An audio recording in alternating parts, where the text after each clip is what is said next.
One of the things that physicists do is to try to figure out how does the universe work. And they recognized early on that there were forces, that there were electric forces and magnetic forces. And they realized that there's a gravitational force at some point.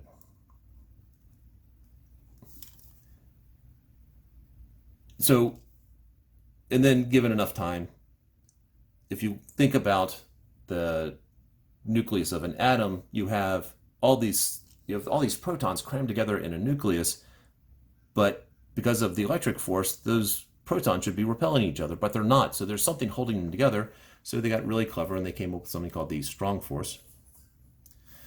Now, sometimes the nucleus will break apart, and so they said, well, there's a force doing it, but it's not strong, so it is weak.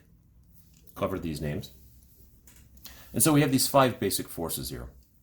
Now, at some point, and I'm not doing this chronologically, but at some point they realized that electric forces and magnetic forces were very much related to each other. And so this is the electromagnetic force. So at some point it was theorized that the weak force and the electromagnetic force actually are connected. And I'm trying to remember if we actually have the evidence to support this. I believe we do, but I'd have to double check. This was definitely not the area that I studied in great detail. So then there's the electroweak force, which we have a working theory on, if not evidence. And now there's also a working theory to combine these into, well, weak just gets pushed out. So the electrostrong force. And then this gravitational force is sitting out there all by itself. And it really seems to be the bastard stepchild of forces. Now, there are theories that will connect them together, but they are just theories. We don't really have a way of testing them yet.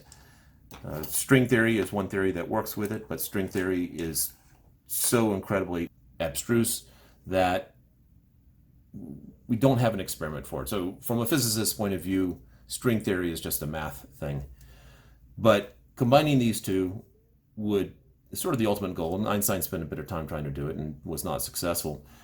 But this is when you can unifying them would bring things into what's called GUT. So just in case you ever run across GUT, grand unified theory or grand unification theory. So just some terminology.